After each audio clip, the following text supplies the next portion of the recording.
जय जय श्री राम, जय जय श्री राम, जय जय श्री राम। बोले श्री राधा माधव सरकार की, श्री ब्रजवल्लभ लाल की, अलबेली सरकार की, चरणारविंद की जय। पूज्य संत माता ब्रज देवी जी की, श्री वृंदावन धाम की, श्री यमुना महारानी रजरानी की, संत समाज की, रसिक समाज की। गुरुर्ब्रह्मा गुरुर्विष्णु गुरुर्देवो महेश्वरः, गुरु साक्षात् परब्रह्म तस्मै श्री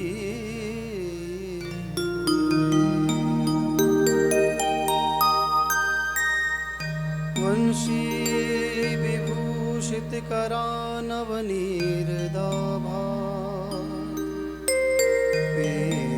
पीताम्बरा दरुणबिम्बफलाधरोष्ठा पूर्णेन्द्रसुन्दरमुखा दरविन्दनेत्रा कृष्णात् परं किमपि तत्त्वमहं न जाने। श्री राधा मेरी स्वामिनी,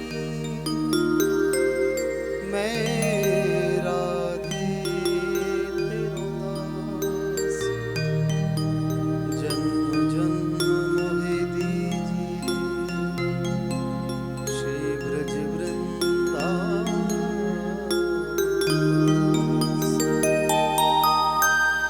वृंदावन धाम को वास भलो, जहाँ पास वहीं यमुना पटरानी। जो जन नहाय के ध्यान धरे, वे कुंठ मिले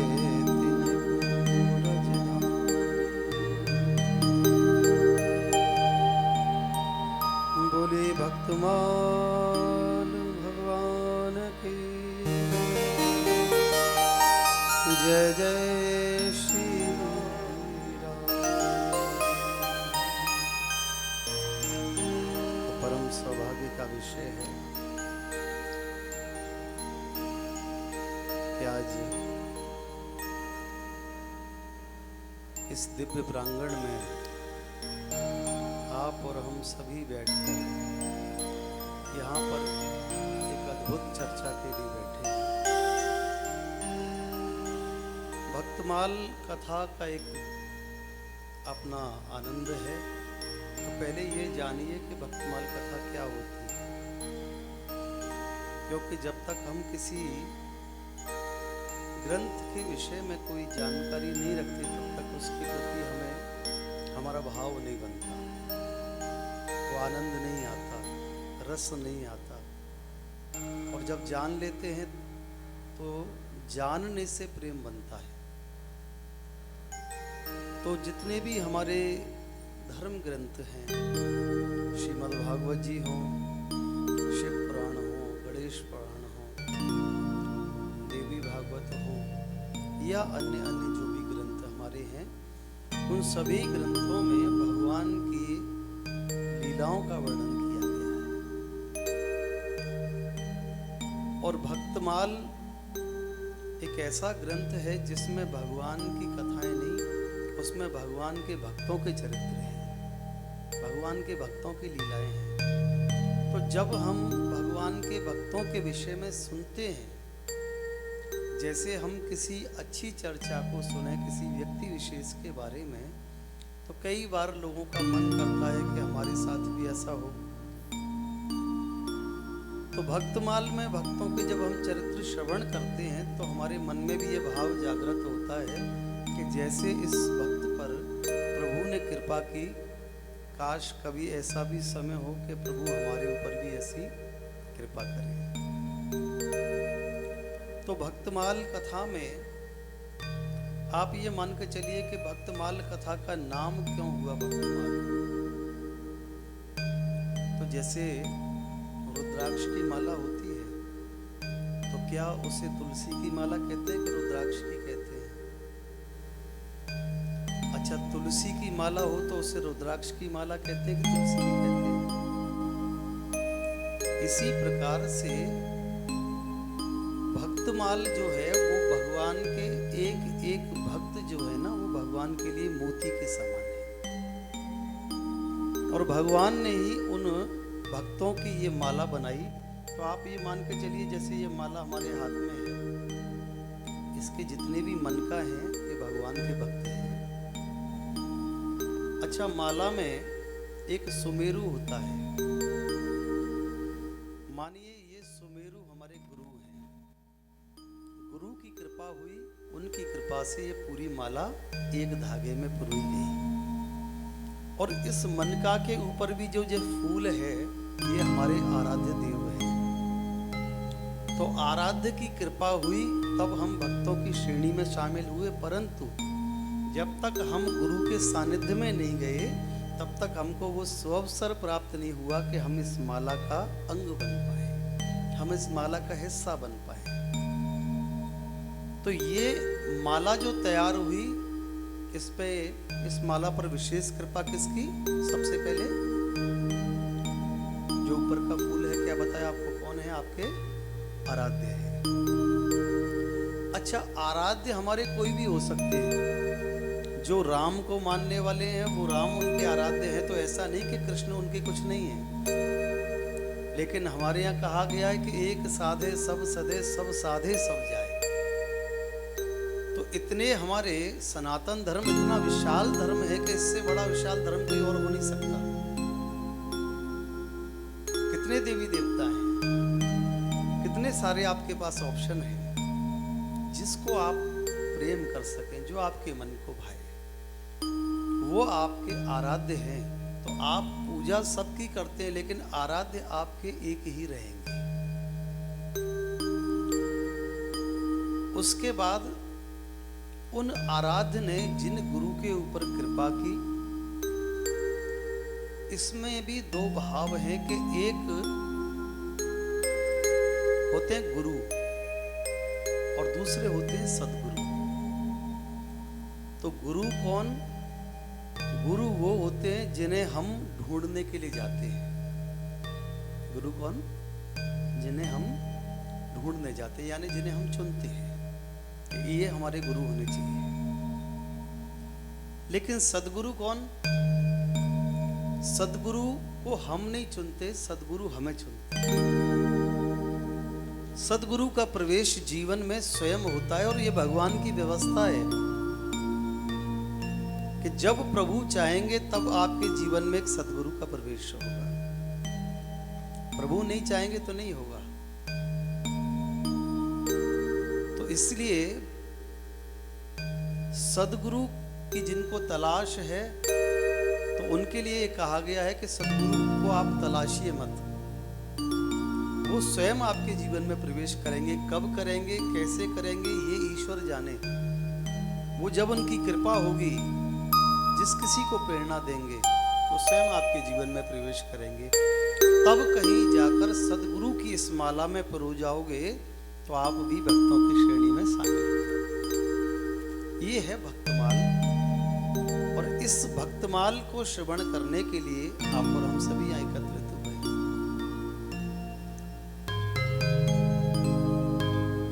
आज के समय में जितने हमारे युवा बच्चे हैं, जो यहाँ भी और वहाँ भी, जो पश्चिमी सभ्यता की ओर अग्रसर ज़्यादा हैं, उनके लिए भक्तमाल एक बहुत अच्छा बेस साबित हो सकता है। क्योंकि जब कोई बच्चा किसी विषय को सुनता है, किसी कथा को सुनता है, तो बड़ी जल्दी उसके माइंड में वो फिट हो जाती है और वहीं से भक्ति का बीज अंकुरित होता है। जैसे ही भक्ति का बीज अंकुरित होगा, फिर आप धीरे धीरे उसमें जल डालते रहिए और एक दिन वो पौधा बनेगा और फिर वही एक बहुत विशाल वृक्ष बन जाएगा। लेकिन अगर हम उसको बीजारोपण ही ना करें तो वो वृक्ष बन सकता है क्या? अगर किसी खाली जमीन पर हम जल डालते रहे हैं तो क्या उसमें से कोई पौधा उत्पन्न होगा? नहीं होगा। या पौधा ही नहीं होगा तो फिर उसका पेड़ कैसे बनेगा? तो जितने भी सनातनी भाई हमारे हैं, जितनी भी आप सभी माताएं यहाँ विराजमान हैं, तो सबसे मैं यही निवेदन करना चाहता हूँ कि आप बीज डालने का काम कीजिए। वो वृक्ष कब बनेगा ये ईश्वर जाने, लेकिन आप अपना कर्तव्य जरूर पूरा कीजिए। उस बीज को डालिए और वो जो भक्ति का बीज उसमें डलेगा और घर के वातावरण के अनुसार जैसे जैसे उसमें जल सिंचित होगा, वैसे वैसे वो वृक्ष बनकर तैयार हो जाएगा, यानी भगवान का भक्त बन जाएगा। हमारे वृंदावन के रसिक जन कहते हैं कि हर कोई वृंदावन आ जाए ये संभव नहीं है, क्योंकि वृंदावन एक ऐसी भूमि है जिसे हम ये नहीं कह सकते कि कोई नगर है, कोई शहर है, कोई गांव है। वृंदावन क्या है? प्रिया प्रीतम का निज घर है। और अपने घर में कोई किसी को तब बुलाता है जब उससे उसका कोई रिलेशन बन जाए। जब तक कोई रिश्ता नहीं होता तब तक कोई अपने घर किसी को बुलाता नहीं, अपने किसी फंक्शन में भी नहीं बुलाते। तो जिन पर राधा रानी की कृपा होती है, कोई श्री किशोरी जी का उत्सव हो, श्री श्याम सुंदर का उत्सव हो और आपको धाम जाने का अवसर मिल जाए, तो ये समझिए कि अब आप उनके रिश्तेदार बन गए। तो हमारे वृंदावन के रसिक जन कहते हैं हर कोई वृंदावन जा पाए ये संभव नहीं। हाँ, एक बात संभव है। क्या? वो ये कि अपने हृदय को ही हम वृंदावन बना लें।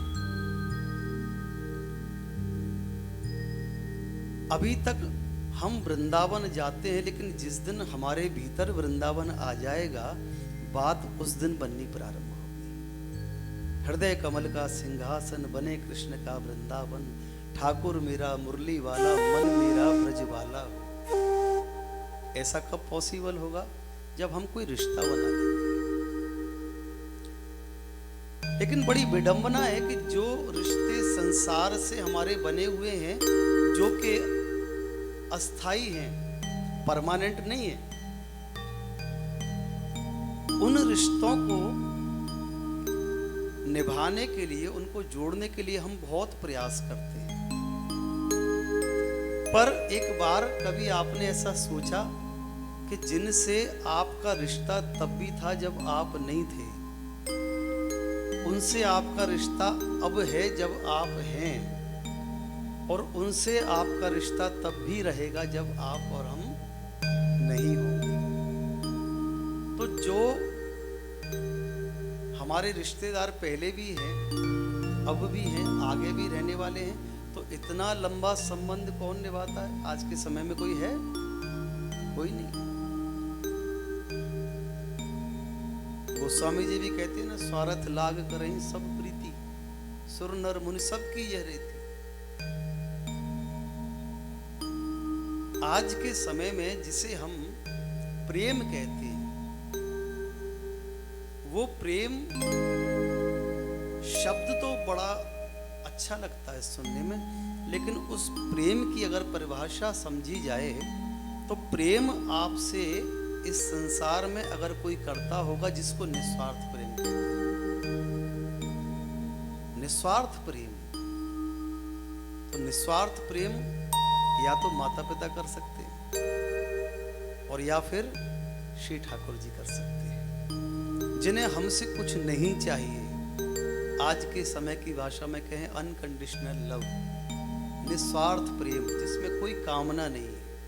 और प्रेम की परिभाषा भी यही है कि प्रेमी वही है जो अपने प्रेमी को कुछ देना चाहता है और उससे बदले में कुछ भी लेना नहीं चाहता। असली प्रेमी वो है।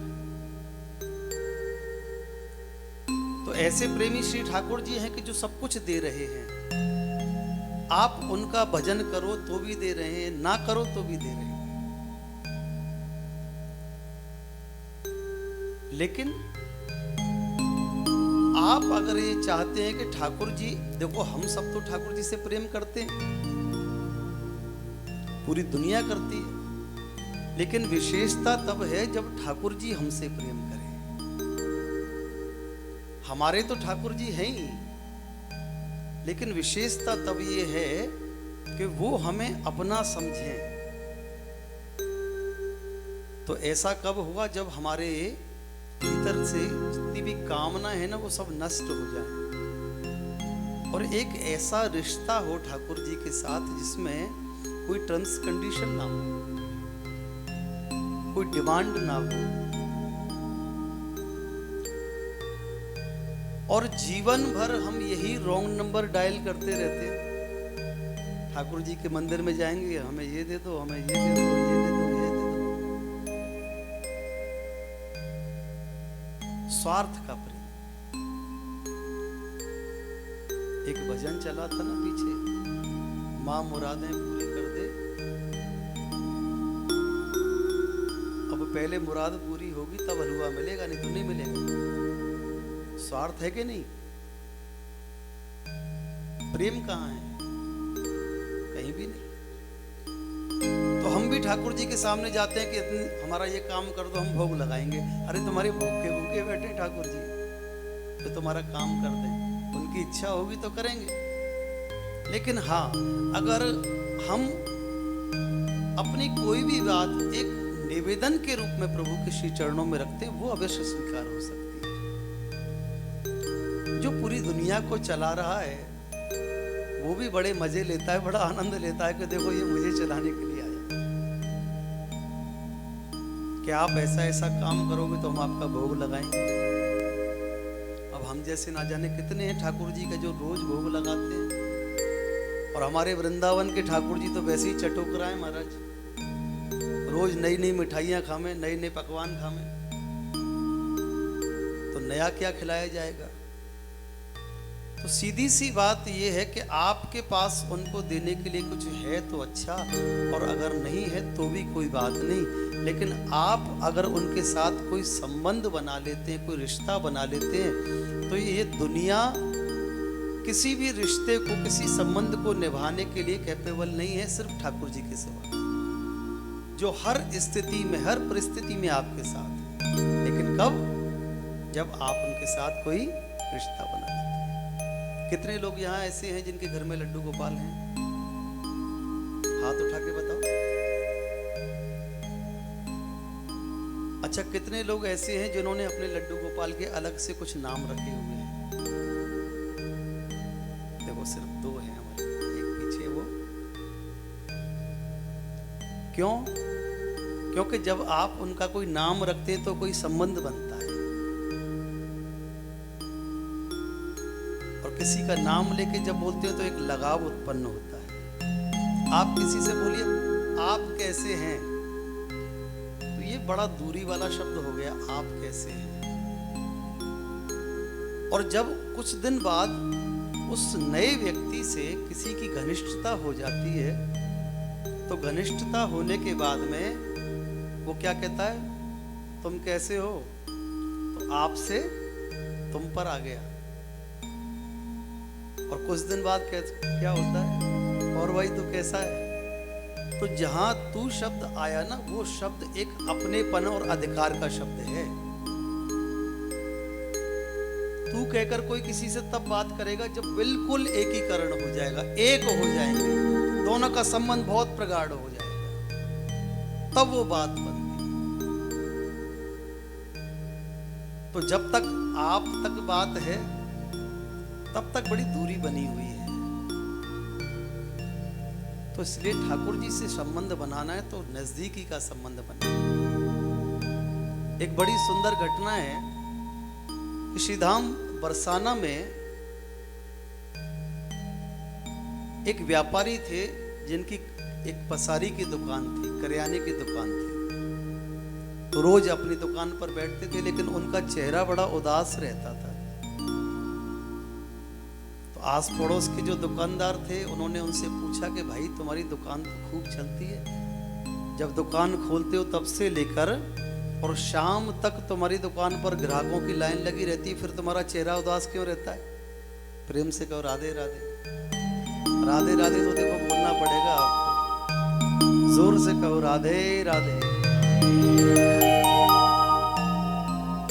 भाई दुकान तो ठीक चल रही है लेकिन तुम्हारा चेहरा बड़ा उदास रहता है, कारण क्या है? तो सेठ जी कहने लगे कि भैया कृपा तो पूरी है, लेकिन मन इसलिए उदास रहता है कि हमारे घर में कोई बेटी नहीं है, बेटे ही बेटे हैं। 3 बेटे हैं और 3 बहुएं हैं, लेकिन एक भी बेटी नहीं है। तो किसी का मन उदास इसलिए होता है कि बेटी क्यों है, और किसी का मन उदास इसलिए होता है कि बेटी क्यों नहीं है। तो सेठ जी का मन इसलिए उदास है कि कोई घर में बेटी नहीं है। तो किसी समझदार व्यक्ति ने कहा उनसे कि अगर मान लो तुम्हारी कोई बेटी हो भी जाती तो बड़ी होती, उसका विवाह होता, वो अपनी ससुराल चली जाती, हमेशा तो तुम्हारे साथ नहीं रहती ना।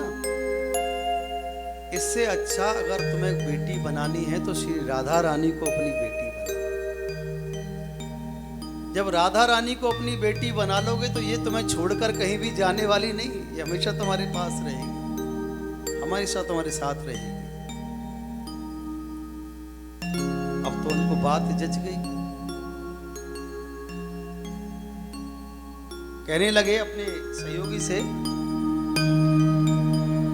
3 बहू बेटे हैं घर में, सुख सुविधा है पूरी। 3 बेटे हुए, 3 बहुएं हैं, और 3 बहू बेटे हैं घर में, सुख सुविधा है पूरी। संपत्ति भरी भवन में रहती, नहीं कोई मजबूरी। कृष्ण कृपा से जीवन पथ में, कृष्ण कृपा से जीवन पथ में आती न कोई बाधा। मैं बड़ भागी पिता हूँ, मेरी बेटी है श्री राधा। इससे ज्यादा सौभाग्य तो अब कोई हो ही नहीं सकता कि मेरी बेटी कौन है, श्री राधा है। अब ऐसा भाव बन गया सेठ जी का कि हर समय जब भी कहीं जाएं तो भाव रूप से अपनी बेटी श्री राधा से कहें कि आजा बेटी श्री राधा, चल तुझे मेला दिखा के लाऊं। कहीं भी जाएं तो साथ लेकर जाएं, भाव रूप से। और ऐसा भाव बना, ऐसा भाव बना कि श्री राधा रानी के बिना रह ही नहीं पाते, हर समय राधा, हर समय राधा, श्री राधा श्री राधा। तो एक दिन की बात, पहले के समय में चूड़ी बेचने वाली आती थी घर पे। तो एक चूड़ी बेचने वाली सेठ जी की दुकान पर पहुंची। उसने कहा कि सेठ जी बहुत दिन हो गए, घर से कोई बुलावा नहीं आया, आप कहो तो चूड़ी पहनाया हूं। सेठ जी कहने लगे हाँ हाँ जा पहना के आ। अब तो चूड़ी बेचने वाली मनेहारिन सेठ जी के द्वार पर जाकर आवाज लगाती है। तीनों बहुएं बाहर निकल कर आई। हमारे ब्रज में तो आज भी घूंघट की प्रथा है महाराज, और सबसे लंबा घूंघट हमारे ब्रज में लगाया जाए। तो पहली बहू आई, घूंघट किया हुआ हाथ आगे बढ़ाया, चूड़ी पहना दी। दूसरी आई, उसने हाथ आगे बढ़ाया, चूड़ी वाली ने उसको भी चूड़ी पहना दी। तीसरी बहू आई, उसने भी हाथ आगे किया, चूड़ी वाले ने उसको भी चूड़ी पहना दी। अब श्री राधा रानी के मन में विचार आया कि पिता के घर पे चूड़ी वाली आई है, क्यों ना मैं भी चूड़ी पहन लूं। चौथा हाथ श्री राधा रानी ने अपना आगे बढ़ा दिया। चूड़ी बेचने वाली सोचने लगी हो सकता है कोई रिश्तेदार आए होंगे इनके यहाँ। श्री किशोरी जी के हाथ में भी चूड़ी पहना दी। और शाम के समय जब अपने घर जा रही थी तो सेठ जी के दुकान पर पहुंची, कहने लगी लाओ सेठ जी पैसे निकालो। तो सेठ जी ने पूछा कितने पैसे हुए? बोले 4 जगह चूड़ी पहनाई है। सेठ जी कहने लगे घर में बहुएं 3, धर्म पत्नी चली गई ठाकुर जी के पास, चौथी कोई है नहीं, तो चौथी चूड़ी किसको पहनाई? चूड़ी बेचने वाली कहने लगी देखो ये तो मुझे नहीं पता, लेकिन मुझे ये पता है कि मैंने 4 जगह चूड़ी पहनाई। सेठ जी कहने लगे तू झूठ बोलती है, जब घर में बहू 3 हैं तो चौथी चूड़ी किसको पहनाई? चूड़ी वाली कहने लगी कि देखो सेठ जी झूठी तो कहो मत, तुम्हें पैसे देने हो तो दो, नहीं तो कोई बात नहीं। सेठ जी ने कहा घर पर पूछ के बताएंगे। शाम का समय हुआ और जब सेठ जी घर पर पहुंचे, तीनों बहुओं को बुलाकर कहा कि चूड़ी पहन ली? बोले हाँ पहन ली। कितनी जगह पहनी गई? बहुओं ने कहा कि पिताजी 3 बहुएं घर में हैं तो 3 ही जगह पहनी जाएंगी। सेठ जी कहने लगे देखो मैं कहता था ना ये चूड़ी वाली बहुत झूठ बोलती है, 3 जगह चूड़ी पहना के गई और 4 जगह के पैसा मांग रही है। हमने पैसे दिए नहीं, अभी कल बुलाया है। रात्रि का समय हुआ, भोजन किया और भोजन करके विश्राम के लिए कमरे में चले गए। तो जब कमरे में गए और जैसे ही नींद आई तो उन्होंने स्वप्न में श्री राधा रानी को देखा, लेकिन राधा रानी का मुख उदास है, चेहरे पर प्रसन्नता नहीं है। किशोरी जी का स्वभाव कैसा? हर समय प्रसन्न रहने वाली, लेकिन उनको दिख रहा है कि किशोरी जी का चेहरा उदास है। पूछने लगे क्या बात है बेटी, उदास क्यों है? तो स्वप्न में राधा रानी कहती हैं सपने में प्रकट होए वृषभान की दुलारी बोली, सपने में प्रकट होए वृषभान की दुलारी बोली, तनिया बनाए तात नात ना निभाए। बाबा तुमने बेटी तो बना लिया, लेकिन तुम रिश्ता निभा नहीं पाए। सेठ जी पूछने लगे लाली ऐसी बात क्यों कहे, कहा गलती है गई? श्री किशोरी जी कहती है कि चूड़ी पहर लीनी मैं जान पे तु गेह काज। मैंने तो इसलिए चूड़ी पहन ली कि पिता के घर चूड़ी बेचने वाली आई है। इतना तो अधिकार है बेटी का कि पिता के घर चूड़ी बेचने वाली आए तो चूड़ी पहन ले। चूड़ी पहर लीनी मैं जान पे तु गेह काज, और आप मनहारिन को मोल ना चुकायो। अरे मैंने चूड़ी पहन ली, लेकिन तुमने मनहारिन के पैसा तक नहीं दिए, और वैसे तुम हर समय बेटी राधा करो। अब तो सेठ जी कहने लगे अरे बेटा क्षमा करियो, मैं भूल गया, याद नहीं रहा। किशोरी जी कह रही हैं बाबा याद नहीं रही? 3 बहू याद, 3 बहू तो आपको याद है कि घर में 3 बहू हैं। 3 बहू याद किंतु बेटी ना याद रही, कहत श्री राधिका को ही भरायो। श्री किशोरी जी का ही भराया, आंखों में आंसू झलक आए कि बाबा 3 बहू याद रही लेकिन एक बेटी को भूल गए। ऐसी भई दूरी कहो कौन मजबूरी हाय, आज चार चूड़िन के काज तात मोहे बिसरायो। चार चूड़ी अगर पैसे चले भी जाते क्या हो जाता, लेकिन चार जगह चौथी जगह चूड़ी के पैसा नहीं देने पड़े इसलिए बेटी को ही भूल गए। अब तो बाबा का मन बड़ा उदास विचलित हो गए। आंख खुली तो आंख तो खुल गई लेकिन आंखों से आंसू नहीं रुक रहे।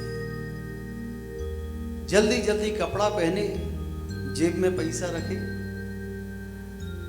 और दौड़े दौड़े आधी रात का समय चूड़ी वाले के यहां पहुंच गए। अरे चूड़ी वाली दरवाजा खोल। रात का समय चूड़ी वाली ने दरवाजा खोला, सामने सेठ जी खड़े हुए हैं। चूड़ी वाली कहने लगी, अरे सेठ जी इतनी रात का समय और आप यहां? बोले कुछ पूछ मत। सेठ जी कहने लगे, धन धन भाग तेरो मनिहारी, धन धन भाग तेरो मनिहारी, तेरे से बड़ भागी नहीं को, तेरे से बड़ भागी नहीं को, संत महंत पुजारी, धन धन भाग तेरो मनिहारी। अरे मनिहारी तो जैसी सौभाग्यशाली कोई हो नहीं सकती। चूड़ी वाली कहने लगी, सेठ जी बात तो बताओ, बात क्या है? इतनी रात का समय है, आंखों में आंसू बह रहे हैं और मेरे भाग्य की सराहना कर रहे हो, ऐसा क्या कर दिया मैंने? सेठ जी कहने लगे, सुन, मैंने मानी सुता पर निज नैनन नाय निहारी। मैंने राधा को बेटी तो बनाया पर आंखों से आज तक कभी देखा नहीं उसको। मैंने मानी सुता पर निज नैनन नाय निहारी, पर चूड़ी पहर गई तब कर वृषभान की दुलारी। मैंने तो उसको निहारा नहीं, लेकिन तेने तो उसको अपने हाथों से चूड़ी पहराई है, तो श्री किशोरी जी का हाथ भी स्पर्श किया होगा। कहने लगे कि जितना पैसा तुझे चाहिए बता, कितने पैसा दूं? तो जो कहेगी आज तुझे पैसे दे दूंगा, बता कितने पैसा चाहिए। चूड़ी वाली कहने लगी कि सेठ जी, अगर ऐसी बात है कि आज मैंने स्वयं श्री किशोरी जी को चूड़ी पहराई है, तो इससे बड़े सौभाग्य की बात क्या हो सकती है? और उसके बदले भी मैं पैसा ले लूं चूड़ी के, ये तो बड़ी छोटी सी बात हो जाएगी। जब तो है मिलो अमोल धन, अब कामागत है मोल, रे मन मेरे प्रेम से श्री राधे राधे। इधर मनहारी की आंखों में आंसू हैं, उधर सेठ जी की आंखों में आंसू हैं कि जब तक श्री किशोरी जी के साथ, श्री ठाकुर जी के साथ कोई संबंध ना बनाया जाए,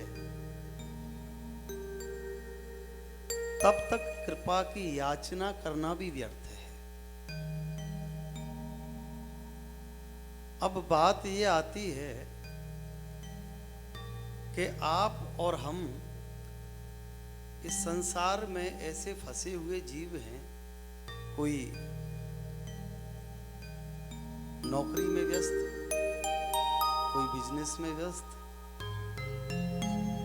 कोई बच्चों को खिलाने में व्यस्त, सब कहीं ना कहीं व्यस्त है। इतने व्यस्ततम समय से ऐसा समय आप कैसे निकाल पाओगे कि श्री ठाकुर जी के साथ, किशोरी जी के साथ कोई संबंध बना पाओ? क्योंकि मन का काम है हर समय भटकना, कभी एक जगह टिकना नहीं, वो भटकता रहता है। तो पहली सीढ़ी तो यहां आती है कि आप अपने मन को कैसे लगाओ।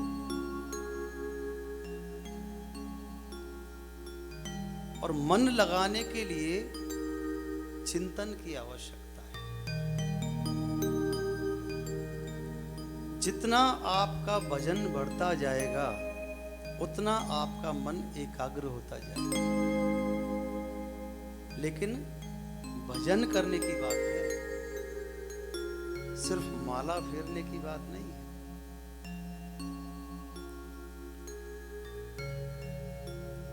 भजन करने में और माला फेरने में बड़ा फर्क है। अधिकांश घरों में देखते हैं ना, ऐसे माला चल रही होती है, सुबह सुबह का समय होता है, घर में माताएं काम कर रही हैं, किसी का बच्चा स्कूल जा रहा है, कोई ऑफिस जा रहे हैं, और माला हाथ में, हरे कृष्ण कृष्ण कृष्ण। गेट पे देखो कौन आया, हरे कृष्ण कृष्ण कृष्ण हरे राम। अरे इस बच्चे का टिफिन लगा दो, जल्दी चला जाएगा। बेटे का टिफिन अभी तक नहीं लगा, शाम को आएगा, पता कितना लेट आता है, कितनी मेहनत करता है। हरे कृष्ण हरे राम। ये माला चलती है हमारी। तो ऐसी माला फेरने से कोई लाभ मिलने वाला है नहीं, चाहे माला घिस जाए। किसी ने एक बार हमसे पूछा था कि ऐसे जप करते हैं तो जब माला यहां तक आ जाती है तो सुमेरु पलट देना चाहिए क्या? ऐसे तो ये सुमेरु पलटने वाली बात किसी धार्मिक अनुष्ठान में तो लागू होती है, लेकिन जब आप अपने आराध्य का भजन कर रहे हैं, जब आप अपने प्रभु का भजन कर रहे हैं, तो भजन की तल्लीनता ऐसी होनी चाहिए, भजन में आप इतने मगन हो जाएं कि जब करते करते करते करते ये सुमेरु कब पार हो गया आपको ही पता नहीं चले। माला कहते हैं उसको। अब मन अटका हुआ है कि ये सुमेरु पार ना हो जाए, मन अटका हुआ है कि 16 माला पूरी करनी करनी है, तो टारगेट नहीं बनाना है। आपके हाथ में माला ना भी हो तो भी कोई बात नहीं, लेकिन मन की माला इतनी चलनी चाहिए कि आप चाहे कुछ भी कर रही हो। माताएं घर में काम करती हैं तो खाना बना रही हैं, चाहे कोई और काम कर रही है, लेकिन मुख तो खाली रहता है ना। प्रेम से कहो राधे राधे। मुख तो खाली रहता है। तो जब मुख खाली रहता है तो हर समय भजन करो। भोजन में जैसा भाव आप चाहते हो वही भाव भोजन में प्रवेश करता है। अगर आप भोजन बनाते बनाते कोई टीवी सीरियल देख रहे हैं तो 100% उस भोजन में वही विकार पहुंच जाएंगे, रुकने वाले नहीं है। अब आजकल के धारावाहिक, हम तो टीवी नहीं देखते, आजकल के धारावाहिक आप देखो तो उसमें सब यही चलता होगा, इसने उसकी बुराई करी, उसने उसकी चुगली करी। और भोजन बनाते बनाते जब आप वही मोबाइल पर चल रहा है तो भोजन में वही भाव प्रवेश करेगा। फिर जो व्यक्ति उसको खाएगा उसको स्ट्रेस करेगा, फिर वो घर में झगड़ा करेगा, फिर आप कहीं और पूछने जाओगे, घर में बड़े झगड़े होते हैं, कहीं जाने की जरूरत नहीं। सीधी सी बात यह है कि बस उस सिस्टम को चेंज करना है कि जो मन आपका इन चीजों में फंसा हुआ है बस वहां से हटा के और यहां लगाना है। इतना सा काम करना है। मन है भूत। कौन है? जैसे भूत की गति होती है ना, एक सेकंड में यहां, दूसरे सेकंड में कहीं और, यही स्थिति मन की है। एक सेठ जी थे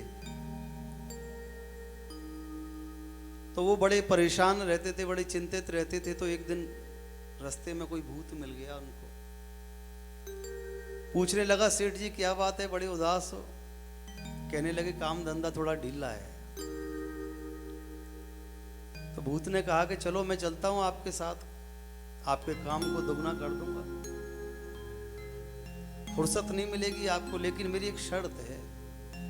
क्या शर्त है भाई? बोले शर्त ये है कि मैं खाली नहीं बैठूंगा, कोई ना कोई काम बताना पड़ेगा, और अगर आपने मुझे कोई काम नहीं बताया तो मैं आपको खा जाऊंगा। सेठ जी ने कहा जब काम धंधा चलेगा तो फुर्सत ही नहीं मिलेगी, इसको बैठेगा कब? ले आए साथ में।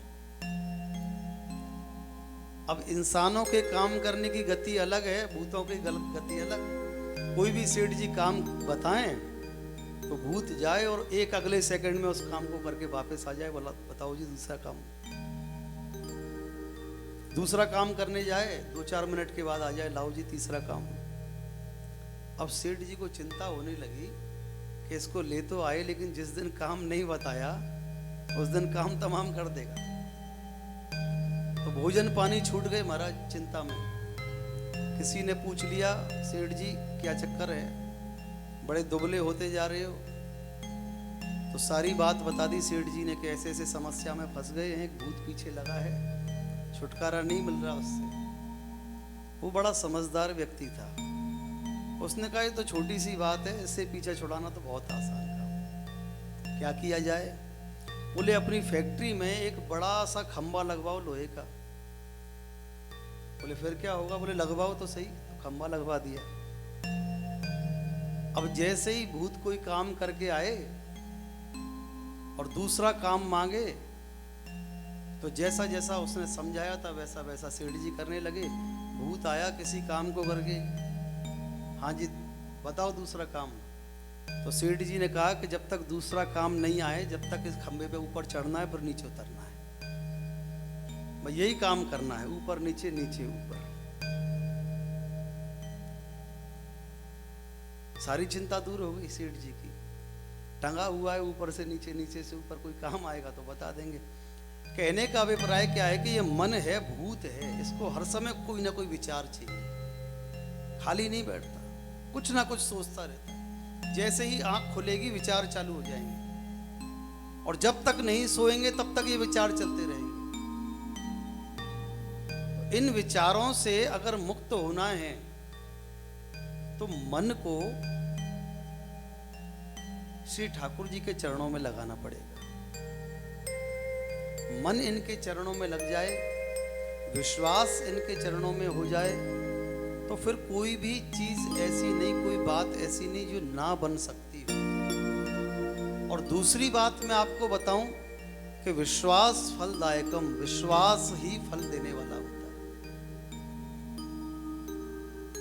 अगर आपका विश्वास नहीं है तो किसी भी प्रकार का कोई फल नहीं है।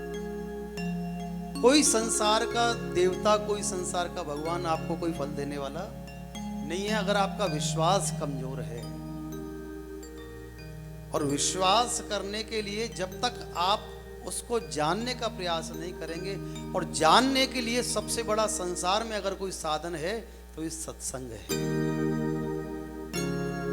देखिए सतयुग में लोग सत्य बोलते थे, सत्य का पालन करते थे, धर्म टिका हुआ था। जब लोगों ने सतयुग में झूठ बोलना चालू किया तो सतयुग चला गया। फिर क्या आया? त्रेता। त्रेता में भगवान राम का समय आया तो यज्ञ की प्रधानता हुई।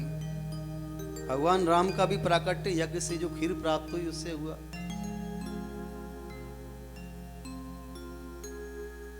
जब यज्ञ बंद हुए तो त्रेता भी चला गया। फिर आया द्वापर, कृष्ण का समय, और ये समय था योग का, जहां भगवान श्री कृष्ण का स्वयं नाम हुआ योगेश्वर श्री कृष्ण। अब ये चल रहा है कलयुग।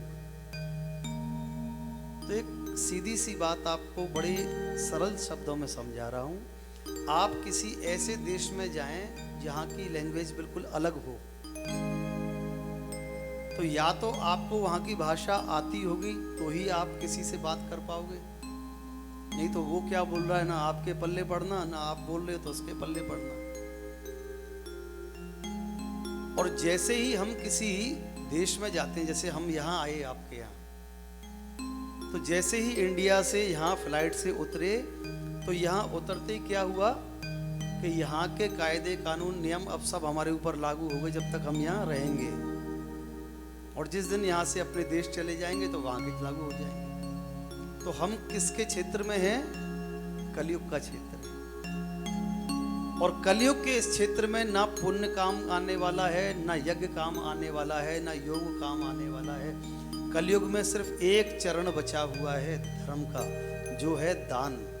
जिस दिन दान बंद हो गया उस दिन बड़े बड़े धार्मिक अनुष्ठान भी बंद हो जाएंगे, मंदिर भी चलने बंद हो जाएंगे, सत्संग भी बंद हो जाएंगे, क्योंकि सब कुछ धर्मार्थियों के दान से चल रहा है। तो दान, और दूसरा कलयुग में जो प्रधानता बताई गई है, भगवान श्री कृष्ण ने श्रीमद् भागवत जी का अंतिम श्लोक भी देखिए यही कहता है कि नाम संकीर्तनम यस्य सर्व पाप प्रणाशनम प्रणामो दुख शमनस तम नमामि हरिम परम। भगवान कहते हैं कि इस कलयुग में कुछ भी काम आने वाला नहीं। अगर आप कलयुग से बचना चाहते हो तो एकमात्र नाम संकीर्तन का सहारा लेना पड़ेगा। यही बात गोस्वामी तुलसीदास जी रामचरितमानस में भी कहते हैं, कलयुग केवल नाम आधारा सुमिर सुमिर नर उतरहि पारा। कलयुग योग न यज्ञ न ज्ञाना एक आधार राम गुण। सिर्फ एक बात बताई गई कि आप नाम संकीर्तन करो, उससे बड़ी शक्ति किसी में नहीं, उससे बड़ी ताकत किसी में नहीं। नाम संकीर्तन से किसी व्यक्ति में जो करंट दौड़ता है ना, आपने प्रहलाद जी की कथा सुनी है? प्रहलाद जी नरसिंह भगवान को उनके लिए प्रकट होकर आना पड़ा, तो कथा में हम सभी यही सुनते हैं। क्या सुनते हैं? कि नरसिंह भगवान का प्राकट्य कहां से हुआ? कहां से हुआ? खंबे से। कथा तो यही कहती है, लेकिन आध्यात्म कुछ और कहता है। आध्यात्म कहता है कि नरसिंह भगवान का प्राकट्य खंबे से नहीं हुआ, नरसिंह भगवान का प्राकट्य प्रहलाद के विश्वास में से हुआ। उसको ये दृढ़ विश्वास था कि इस खंबे में मैंने कह दिया तो मेरा भगवान है। अगर उनका विश्वास नहीं होता तो उस खंबे से भगवान प्रकट नहीं होते। हरि व्यापक सर्वत्र समाना, लेकिन प्रेम ते प्रकट हो ही मैं जाना। वो कण कण में व्याप्त है। जहां आप ये सोचो ना कि यहां कोई नहीं देख रहा, वहां पर भी भगवान विराजमान है। और जिस दिन ये मनोवृत्ति बन जाएगी कि हम जो भी कुछ करते हैं, चाहे वो अच्छा है चाहे वो बुरा है, लेकिन हर समय हर पल हर क्षण ठाकुर जी का सीसीटीवी कैमरा हमें देख रहा है, तो कभी कोई व्यक्ति गलत नहीं कर पाएगा। लेकिन हम ये भूल जाते हैं कि कण कण में वो व्याप्त है। किसी ने पूछ लिया, दो संत बैठे थे तो आपस में चर्चा करने लगे। किसी ने पूछ लिया, भगवान का अस्तित्व आपकी दृष्टि में कहां तक है? तो पहले संत ने कहा कि जर्रे जर्रे में भगवान नजर आता है। जर्रा जर्रा यानी कण कण में भगवान नजर आता है। उन्होंने पूछा, अब आप बताओ आपकी दृष्टि में ईश्वर का अस्तित्व कहां तक है? तो जिसने ये कह दिया हो कि कण कण में नजर आता है, उससे और कौन सी बड़ी बात हो सकती है? तो उन संत ने कहा कि देखो, आपने कहा कि जर्रे जर्रे में भगवान नजर आता है, मैं कहता हूं जर्रा जर्रा ही भगवान नजर आता है। जर्रे जर्रे में यानी कण कण में। और वो कह रहे हैं कि आप कहते हो कण कण के भीतर, मैं कहता हूं जो कण कण है वो भी भगवान ही है। लेकिन ऐसी दिव्य दृष्टि बन जाए कि हर समय हर व्यक्ति के भीतर हमें भगवान के दर्शन होने लगे। ईश्वर अंश जीव अविनाशी, सब भगवान का स्वरूप है। आप जिससे प्रेम करते हैं वो भी, और आप जिससे शत्रुता करते हैं वो भी, सब भगवान के स्वरूप है। तो ये अगर हमारी भावना हो जाती है कि जिससे भी हम मन में कुछ द्वेष रखते हैं वो भी भगवान का ही अंश है, तो हम कभी किसी से द्वेष ही नहीं रख पाएंगे। एकदम कॉन्सेप्ट क्लियर हो जाएगा। और जब ये स्थिति क्लियर हो जाती है तब भीतर हृदय निर्मल होता है। और जब हृदय हमारा भीतर से निर्मल होगा तब क्या होगा, उस मन में भगवान आकर विराजमान हो जाएंगे। अच्छा एक बात बताओ, आप प्रेम से कहो राधे राधे, जरा जोर से कहो राधे राधे, थोड़ा धीरे कहो राधे राधे। अच्छा एक बात सच सच बताना, आप किसी के घर में जाओ, बड़ी सीलन हो कमरे में, और आपसे कहा जाए कि आप 2-4 दिन यहाँ ठहरो, आप रुक सकते हो? हाथ उठा के बताओ कौन कौन रुक सकते हैं? कोई नहीं रुकना चाहेगा ना। कोई कमरा गंदा पड़ा हो और आपसे कहा जाए कि आपको 4 दिन यहाँ ठहरना है, आप रुकोगे क्या? तो जिस हृदय में, जिस मन के घर में द्वेष हो, ईर्ष्या हो, कपट हो, छल हो और इतनी सारी गंदगी भरी पड़ी है इस घर में, और आप ठाकुर जी से कहो कि प्रभु यहाँ आके रहो, पॉसिबल है क्या? बोलो जी, नहीं है ना। तो जब हम जैसे साधारण व्यक्ति ठहरने के लिए एक स्वच्छ व्यवस्था चाहते हैं, तो क्या भगवान नहीं चाहते कि भाई तेरा घर भी साफ हो? चलिए घर भी आपने साफ कर लिया, फिर आई बात भाव की। भगवान पूछे भाई भाव क्या है? तो एक हम जैसे और आप जैसे साधारण लोग जब कहीं जाते हैं, किसी सब्जी वाले से पूछते हैं भाई क्या भाव दी, पूछते हैं ना। तो जब सर्व साधारण सी वस्तु, छोटी सी वस्तु लेने के लिए आप और हम भाव पूछ रहे हैं, क्या ठाकुर जी नहीं पूछेंगे कि तेरा क्या भाव है मेरे प्रति, तो मुझे क्यों बुलाना चाहता है, मुझे क्यों चाहता है? और भाव जब बन जाता है तब बात आती है संबंध की। जैसा कि मैंने अभी आपको बताया कि संबंध क्या काम करता है। एक बड़ी विलक्षण सी घटना है, कुरुक्षेत्र के मैदान में जब युद्ध चल रहा था और हजारों लाखों करोड़ों लोग लाशों के ढेर पड़े हुए थे, उस समय पर एक दिन दुर्योधन पूछता है भीष्म पितामह से कि भीष्म पितामह आप एक बात बताओ कि आप युद्ध किसकी तरफ से लड़ रहे हो? भीष्म पितामह कहने लगे ये कोई पूछने की बात है, तुम्हारी तरफ से लड़ रहे हैं। बोले ये हमारी तरफ से कैसे हुआ कि इतने दिन तक युद्ध चल रहा है और एक भी पांडव का वध नहीं कर पाए आप? इसका मतलब आप युद्ध हमारी तरफ से लड़ते हैं लेकिन आप उनके शुभ चिंतक हैं। आप मेरे राज्य में रहते हैं, अनाज मेरा खाते हैं, मेरी सारी व्यवस्थाओं का उपयोग करते हैं, लेकिन आप भला चाहते हैं पांडवों का। भीष्म पितामह ने जब इतने वचन सुने तो उन्होंने एक प्रतिज्ञा की यहाँ पर कि अगर तुम्हें ऐसा लगता है, वैसे तो मैं तुम्हारी तरफ से ही युद्ध लड़ रहा हूं, लेकिन अगर तुम्हें ऐसा लगता है तो मैं प्रतिज्ञा करता हूं कि कल सुबह के प्रातः समय के युद्ध में मैं एक पांडव का वध कर दूंगा। और जब ये खबर पांडवों के शिविर तक पहुंची तो खलबली मच गई महाराज, क्योंकि सभी पांडव और छठी द्रौपदी प्रतिज्ञाबद्ध थे कि अगर एक भी इनमें से वीर गति को प्राप्त हुआ युद्ध में तो बाकी के 4 और 5वीं द्रौपदी सब जल समाधि ले लेंगे, पूरा वंश ही नष्ट हो जाएगा। घबरा गई द्रौपदी। तो देखिए जब द्रौपदी के ऊपर कोई संकट आता था तो वो किसी रिश्तेदार के पास थोड़ी जाती थी, वो सिर्फ कहां जाती थी? कृष्ण के पास। कृष्ण के शिविर में पहुंची, आधी रात का समय, केशव अपने ध्यान मुद्रा में बैठे हुए थे। द्रौपदी ने कहा सब कुछ जानते हो और अभी भी यहां शांति से बैठे हो? केशव ने पूछा क्या बात हुई? द्रौपदी कहती है अरे तुम्हें सब कुछ तो पता है, भीष्म पितामह ने प्रतिज्ञा की है कि कल सुबह के युद्ध में एक पांडव का वध करूंगा, और तुम्हें पता है कि हम प्रतिज्ञाबद्ध हैं। कृष्ण कहने लगे द्रौपदी बैठ जा शांति से। लेकिन जिसके ऊपर आपदा आई होती है वो कभी शांति से बैठ नहीं सकता।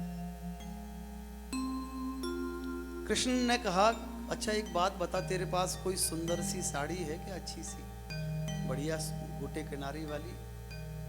द्रौपदी कहने लगी यहां मेरे पतियों की जान पर आफत आई है, तुम्हें साड़ी की पड़ी है? कृष्ण ने कहा कोई साड़ी है कि नहीं अच्छी सी सुंदर सी, ये बता। बोले है, पहन के आ। द्रौपदी सुंदर साड़ी पहन के आई।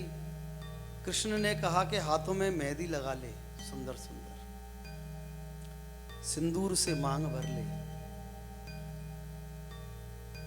बिल्कुल ऐसी बना दी द्रौपदी जैसे अभी अभी इसका विवाह हुआ है।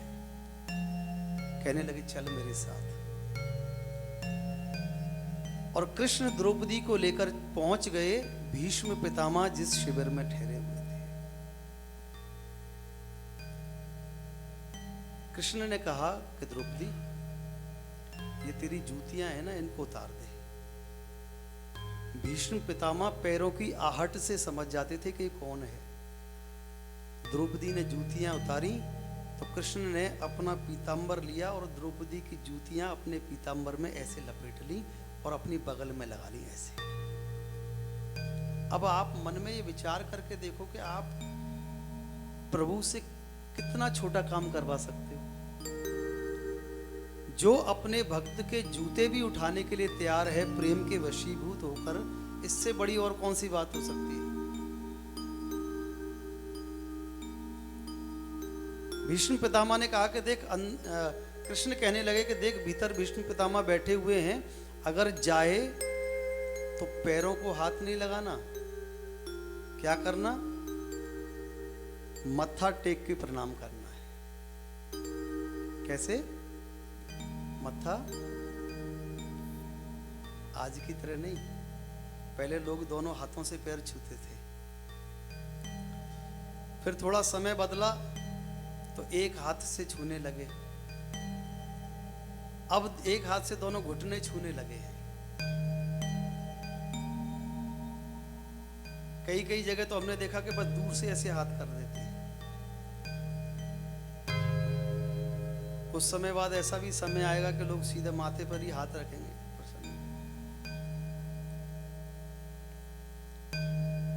बात को समझने का प्रयास कीजिए, आशीर्वाद कितना बड़ा काम करता है। तो द्रौपदी पहुंची,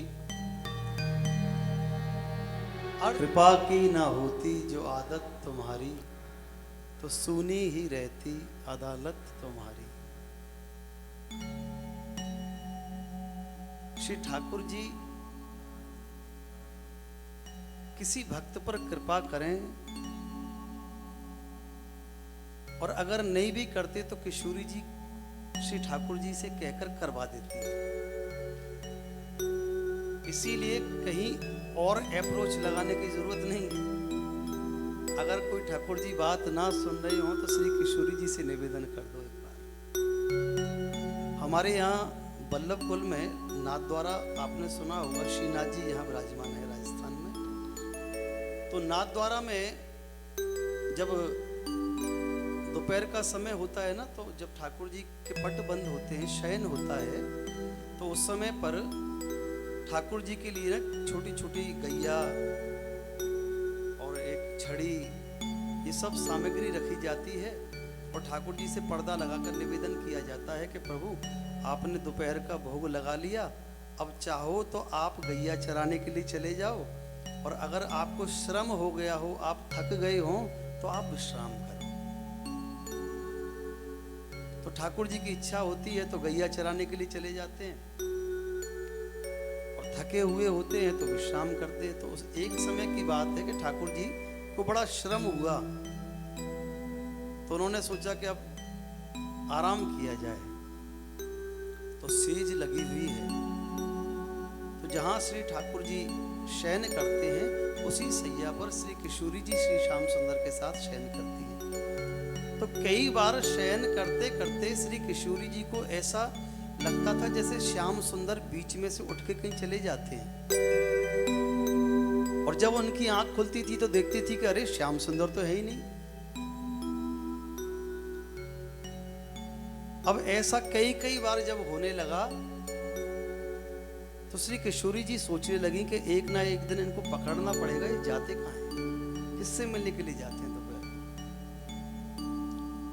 तो एक दिन श्री किशोरी जी झूठ मूठ को ऐसे बहाना बना के सो गई और श्याम सुंदर ने जैसे ही देखा कि किशोरी जी तो बड़ी गहरी नींद में है, तो श्याम सुंदर बस चुपके से उठे और जैसे ही उठकर कक्ष से बाहर जाने के लिए दरवाजा पकड़ा था बस कि किशोरी जी ने आवाज लगा दी, ठहर जाओ।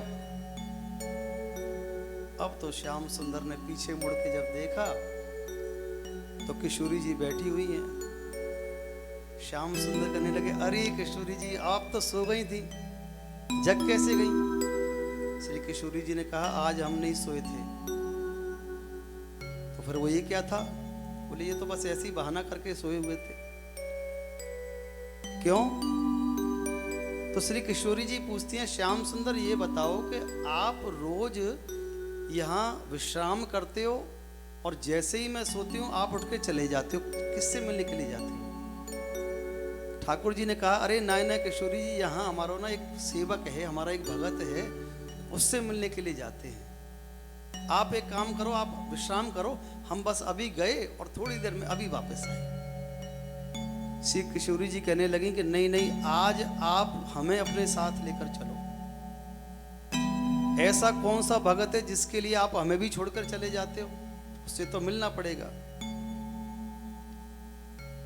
तो श्री ठाकुर जी कहने लगे, अरे नाय नाय किशोरी जी आप मत चलो वहां पे, आप तो विश्राम करो, आपका करोगी जाके। किशोरी जी कहने लगी, देखो श्याम सुंदर, या तो सीधे सीधे हमें ले चलो और नहीं तो सुबह अभी शाम को जब पर्दा खोलेगा ना तो गोसाई जी से शिकायत करूंगी फिर आपकी कि देखो आप ऐसे ऐसे चले जाते हो दोपहर को कहीं पर भी। तो जैसे ही गोसाई जी का नाम आया ठाकुर जी थोड़े सहम गए। देखो ठाकुर जी की जो भी सेवा करते हैं ना, सेवा करते करते ठाकुर जी अपने सेवक से ना कई बार सहमे सहमे से रहते हैं, डरे डरे से रहते हैं। कारण कि जो सेवा करता रहता है ना, निरंतर करते करते करते करते उसके हृदय में अपने आराध्य के प्रति अधिकार की भावना आ जाती है। कई बार ठाकुर जी लीला करते हैं वृंदावन में, हमारे ठाकुर जी जो हैं राधा माधव सरकार, तो कई बार जब उनकी ड्रेस चेंज होती है और मुकुट पहनाते हैं तो कई बार ऐसा होता है कि बार बार वो मुकुट पहनते नहीं है, बार बार गिरा देते हैं। कभी कोई चीज़ गिरा देंगे, कभी कोई चीज़ गिरा देंगे। तो उनके लिए बड़ी व्यवस्थाएं करनी पड़ती हैं, छोटे छोटे खिलौने वहाँ रखने पड़ते हैं ताकि उनका ध्यान उधर चला जाए और उसको मुकुट को पहना दें। तो बड़ी बड़ी व्यवस्थाएं ऐसी करनी पड़ती हैं उनके लिए, तब जाके उनकी पूरा श्रृंगार हो पाता है। और जब कई बार नहीं, उससे भी नहीं मानते तो फिर हमारा झगड़ा होता है फिर ठाकुर जी के साथ। कई बार हम सोचते हैं, एक काम करते हैं कि आज कपड़े नहीं पहनाते, जब सब लोग दर्शन करने आएंगे तो ऐसे ही पर्दा खोल देंगे, फिर लोग आपके ऊपर हंसेंगे, हमारा क्या है। तो ठाकुर जी को भी लगता है कि ये ऐसे ही पागल भगत हैं कलयुग के, पर्दा खोलने की कह रहा है तो खोल ही देगा बिना कपड़े पे। ठाकुर जी भी भावना को स्वीकार करते हैं। तो जैसे ही गोसाई जी का नाम लिया तो श्री ठाकुर जी बोले, देखो गोसाई जी की बात हमसे मत करो, वो बहुत डांटे हमें। अच्छा देखो ले तो चलेंगे लेकिन वहां चुपचाप बैठना, बोलना मत। श्री किशोरी जी कहने लगी, ऐसा कौन सा भगत है। तो श्री ठाकुर जी कहने लगे कि देखो एक हमारा भगत हुआ है, उसका नाम था उद्धव। वो उद्धव नहीं जिसकी आप चर्चा कृष्ण चरित्र में सुनते हैं, अलग भक्त हैं। तो उद्धव जो है तो भगवान के जो अंग संगी हो जाते हैं ना, तो वो भगवान के पास कभी भी प्रवेश कर सकते हैं। तो हमारे वृंदावन में जैसे आप सुनते हैं वृंदावन, तो दूसरा वृंदावन के भीतर एक और स्थान है जिसका नाम है निकुंज वन। और उस निकुंज वन में आपका और हमारा प्रवेश नहीं है। वहाँ श्री किशोरी जी की अष्ट सखियाँ और प्रिया प्रीतम का प्रवेश होता है। और उसके भीतर भी एक और है जिसको कहते हैं निभृत निकुंज। उस निभृत निकुंज में राधा रानी की सखियों को भी प्रवेश नहीं मिलता, वहाँ मंजरी का प्रवेश होता है। मंजरी बहुत छोटी छोटी सखियां हैं, 5-5 वर्ष की, गोलू बोलू सी, तो वो ठाकुर जी की सेवा में रहती हैं। तो निभृत निकुंज में प्रिया प्रीतम विराजमान हैं। तो उद्धव जी आए तो ललता सखी ने उनको रोक दिया कि अभी श्याम सुंदर विराजमान है, विश्राम कर रहे हैं प्रिया जी के साथ, अभी प्रवेश मत करो। तो भक्त के भीतर एक अधिकार की भावना होती है अपने आराध्य के प्रति। उनकी बात जब उन्होंने नहीं मानी, भीतर प्रवेश करने लगे, तो उन्होंने श्राप दे दिया कि ठीक है, हम आपको श्राप देते हैं कि आप नेत्रहीन हो जाओ, आपको ठाकुर जी के दर्शन ही ना हो। अब जैसे ही उन्होंने अंदर प्रवेश किया, प्रिया प्रीतम सामने बैठे हुए, उद्धव ने आवाज लगाई तो श्री किशोरी जी कहने लगी कि अरे उद्धव भैया, हम तो सामने ही तो खड़े हैं आपके, देखो श्री श्याम सुंदर भी आपके सामने खड़े हुए हैं। उद्धव कहने लगे लेकिन मुझे तो कुछ भी दिखाई नहीं दे रहा है। बाहर आके जब पूछा लता सखी से कि हमारे भक्त हैं, रोज दर्शन करने आते हैं, इनको क्यों नहीं दिख रहा है? तो बताया कि ये जब जबरदस्ती अंदर प्रवेश कर रहे थे तो इनको शराब दे दिया कि आप नेत्रहीन हो जाओ, इसलिए इनको ठाकुर जी के दर्शन नहीं हो रहे। जैसे ही ये बात कानों से सुनी, उद्धव आंखों से ऐसे आंसू बहने लगे, प्रभु के चरण पकड़ लिए। प्रभु, मैं आपको देखे बिना तो एक पल भी नहीं रह सकता, जब मेरे नेत्र ही चले गए तो अब मैं कैसे दर्शन करूंगा आपकी, अब आपका स्वरूप कैसे देखूंगा, आपका श्रृंगार कैसे देखूंगा, प्रिया जी को चरण कैसे देखूंगा। तो श्री ठाकुर जी कहने लगे कि देखो, जो सखियां हैं जो कोई साधारण नहीं है, इन्होंने जो श्राप दे दिया सो दे दिया, लेकिन कलयुग में मैं तुम्हारे ऊपर कृपा जरूर करूंगा। तो वो जो भक्त हुए हैं वो अब कलयुग में आए सूरदास जी बनकर, लेकिन आंखों की रोशनी तो अभी भी नहीं है उनकी। तो श्री ठाकुर जी के पास वो नहीं आ सकते, इसलिए ठाकुर जी उनके पास उनके भाव, उनके पद सुनने के लिए निरंतर जाते थे। अब तो किशोरी जी कहने लगी अब तो मैं जरूर चलूंगी साथ में। पहुंच गए और एक स्थान पर दोनों प्रिया प्रीतम विराजमान हो गए। सूरदास जी अपने भाव सुना रहे हैं। तो भाव सुनाते सुनाते सूरदास जी की आंखों से आंसू बहने लगे। हों सम कौन कुटिल खल, मेरे समान कोई खल नहीं हो सकता, मेरे समान कोई धूर्त नहीं हो सकता। अपने अपने बारे में कुछ ना कुछ बोले जा रहे हैं और आंखों से आंसू बहे जा रहे हैं। श्री किशोरी जी ने कही, श्याम सुंदर देखो सूरदास जी कितने रो रहे हैं, इनके ऊपर कृपा तो कर दो। श्याम सुंदर ने कही, देखो इसीलिए लेके नहीं आ रहा था मैं आपको संग, मैंने आपसे कही थी ना चुपचाप जाके बैठना है। तो श्री किशोरी जी कहने लगी कि चलो कोई बात नहीं है, एक काम करो कि इसे एक बार अपने हृदय से ही लगा लो, बेचारा चुप तो हो जाएगा। श्याम सुंदर कहने लगे कि किशोरी जी ये ऐसे भगत हैं कि एक बार गले लगा लिया ना, ये छोड़ेगो ना, पकड़ लेगो। और शाम को वहाँ जब मंदिर जानो है, पर्दा खुलेंगे और हम अगर नहीं मिले तो फिर क्या होगा? हमें तो समय पे मंदिर खुलने के समय पे पहुँचना है, पट खुलने से पहले पहले मैं नहीं जाऊँ उसके पास। श्री किशोरी जी ने कही कि अच्छा एक काम करो कि इसके मस्तक पे एक बार हाथ फिरा दो, इसका रोदन बंद हो जाएगा, रोना बंद हो जाएगा। पर ना ना ना, जाके पास जाने की जरूरत ना है, दूर से ही आनंद लो। किशोरी जी कहने लगी कि ना आप आलिंगन कर रहे हो इसको, ना इसको चुप करा रहे हो। ठाकुर जी आप सच में बड़े निष्ठुर हो, बड़ा कठोर हृदय है आपका। श्याम सुंदर कहने लगे कुछ भी कहो लेकिन हम यहीं बैठे रहेंगे, हम नहीं जाएंगे। अब बहुत देर हो गई पद सुनते सुनते सुनते सुनते। श्याम सुंदर ने कही किशोरी जी जल्दी चलो, पट खोलने का समय हो गया, भक्त आ रहे होंगे दर्शन करने के लिए। किशोरी जी कहने लगी हाँ चले चलेंगे श्याम सुंदर, अभी तो बहुत देर पड़ी है पट खुलने में। बड़े बढ़िया बढ़िया भाव सुना रहे हैं बाबा, सुनने दो। अब श्याम सुंदर बोले इनके सामने कैसे तो कुछ कहें। देखो किशोरी जी इसीलिए लेके नहीं आ रहा था मैं आपको अपने संग में कि आप फिर हमारी चलने नहीं देती हो। थोड़ी देर के बाद बाबा वहां से उठे सूरदास जी और चल दिए। तो श्री किशोरी जी उनके पीछे पीछे चल दिए। श्याम सुंदर कहने लगे, अरे बाबा के पीछे कहाँ जा रही हो? बोले हाँ श्याम सुंदर चलेंगे, कोई बात नहीं, आ जाओ मेरे संग संग आ जाओ। तो थोड़ा आगे जब गए तो एक गड्ढा आया बहुत बड़ा। तो किशोरी जी सोचने लगी कि ये सूरदास है, इसको दिखाई नहीं देता और ये गड्ढे में गिर जाएगा, इसको चोट लग जाएगी।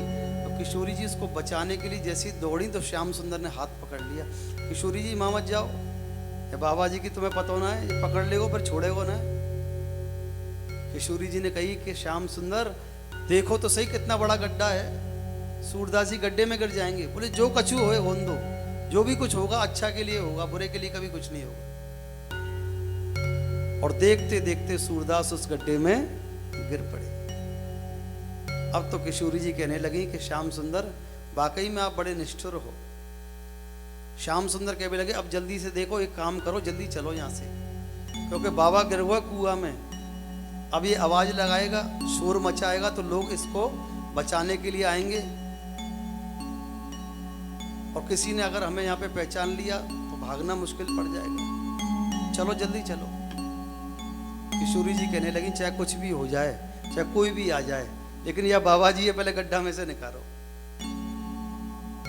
अब श्याम सुंदर कहें कि किशोरी जी आगे से लेके नहीं आऊंगा आपको मैं संग। किशोरी जी कहने लगी, मत लेके आना, कोई बात नहीं, लेकिन अभी यह बाबा निकालो गड्ढा में से। बोले कैसे निकारूं? किशोरी जी कहने लगी, एक काम करो, अपनी कारी कामरिया उतारो और नीचे लटका दो, आवाज लगाओ बाबा को। अब श्याम सुंदर ने काली कामरिया उतारी, नीचे गड्ढे में गिराई, आवाज लगाई, बाबा ओ बाबा। बाबा ने जैसे ही सुना बाबा बाबा कोई पुकार रहा है, तो इतनी मधुर आवाज, इतनी मधुर आवाज, बाबा सोचने लगे जो कोई साधारण मनुष्य की आवाज नहीं हो सकती, ये तो कोई और ही है। बोले हाँ भैया कौन है? बोले बाबा देखो मैं तुम्हें बचाने के काजे आया हूँ, ये कारी कामरिया नीचे पड़ी है, इसको पकड़ के ऊपर आ जाओ। सूरदास जी ने इधर हाथ मारे, इधर हाथ मारे, तो कारी कामरिया पकड़ में आ गई। और जैसे ही कारी कामरिया मुख के पास आई, उस कारी कामरिया में जो इत्र लगा हुआ था ठाकुर जी का, तो सूरदास जी पहचान गए कि ये तो वही इत्र की सुगंध है जो आज सुबह सुबह ठाकुर जी को चढ़ाया गया था, और गोसाई जी ने इत्र की प्रसादी हमको दी थी, वो सुगंध और ये सुगंध एक ही है, इसका मतलब जरूर ये ठाकुर जी है। अब तो भैया उन्होंने सोच ली कि जैसे ही ये मेरे को बाहर निकालेंगे गड्ढे में से, सोई पकड़ लूंगा ठाकुर जी को। अब तो भैया जैसे तैसे करके बाहर निकाले, और बाहर निकालते ही श्याम सुंदर ने अपनी कामरिया छुड़ाई, और बाबा जैसे ही ठाकुर जी को पकड़ने लगे, और ठाकुर जी तो बड़े चंचल हैं, ठाकुर जी तो बगल में हट गए और किशोरी जी के दोनों चरण पकड़ लिए सूरदास जी। श्याम सुंदर कहने लगे, अब देखो मैंने आपसे कही थी ना बाबा पकड़ ले गो, अब कैसे जाएंगे मंदिर? किशोरी जी पैर छुड़ाने लगी, तो पैर छुड़ाते छुड़ाते क्या हुआ कि एक पैर की पायल सूरदास जी के हाथ में रह गई, किशोरी जी की। वहां से जब वापस आने लगे तो किशोरी जी कहने लगी कि श्याम सुंदर हमारे पायल की आवाज कम है गई है, पायल में जो घुंघरू लगे हुए थे पायल की आवाज कम हो गई है। तो क्या देखते हैं कि एक पैर में पायल नहीं है। अरे श्याम सुंदर वह बाबा के हाथ में हमारी पायल रह गई, चलो लेके आए। श्याम सुंदर बोले, अरे जैसे तैसे तो पीछे छुड़ा के आए हैं बाबा जी से, अब नहीं जाएंगे, दूसरी पायल आ जाएगी बन के। श्री किशोरी जी कहने लगी, दूसरी उसरी हमको नहीं चाहिए, हमारी सखी ने बड़ी मेहनत से अपने हाथन से जैसे तैसे करके ये पायल बनाई है, और हम बिना पायल के नहीं जाएंगे, वो हमारी बहुत प्रिय पायल है, वही पायल दिला के लाओ। श्याम सुंदर कहने लगे, जाने बड़ी मुश्किल में तो छोड़े बाबा जी ने, अब दोबारा पकड़ लेगा तो छोड़ेगा नहीं। किशोरी जी दूसरी पायल आ जाएगी, चलो तो सही, मंदिर खुलने का समय हो गया। किशोरी जी बोली, आप चले जाओ अकेले, ऐसे करके खड़े हो जाना वहां पे, हम नहीं जा रहे आपके संग में। अब तो श्याम सुंदर करे क्या? बोले चलो दिला के लाऊं पायल आपकी। पहुंच गए, फिर आवाज लगाई, बाबा। बाबा तो समझ गए वही आवाज है, कह भी लगे, हाँ भैया कौन है? बोले बाबा मैं वही हूं, जाने आपको अभी गड्ढे में से बाहर निकालो।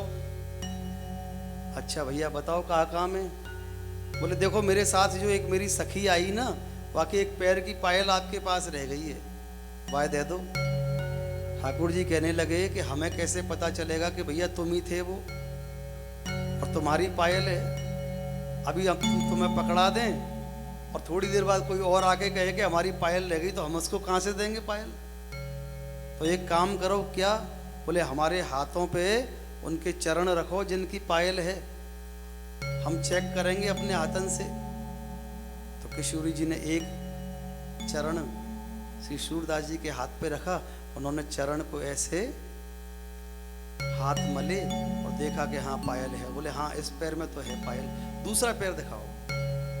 तो श्री किशोरी जी ने फिर दूसरा पैर रखा तो देखा कि देखो इसमें पायल नहीं है। तो अपने हाथों से श्री किशोरी जी को पायल पहनाई और जैसे ही पायल पहनाई, किशोरी जी के दोनों चरण पकड़ के अपने हृदय पे रख लिए। बोले मैं आपको पहचान गया कौन हो, आप श्री किशोरी जी हो, अब आपको मैं छोड़ूंगा नहीं, अब जाने नहीं दूंगा। बाबा बोले देख लो, मैंने कही ना बाबा पकड़ ले गो, अब बताओ क्या हो। अब तो सूरदास जी कह भी लगे कि देखो मैं आपके बिना रह ही नहीं सकता, आपको जाने ही नहीं दूंगा यहाँ से, अब आपको मेरे पास ही रहना पड़ेगा, मेरे संग ही रहना पड़ेगा।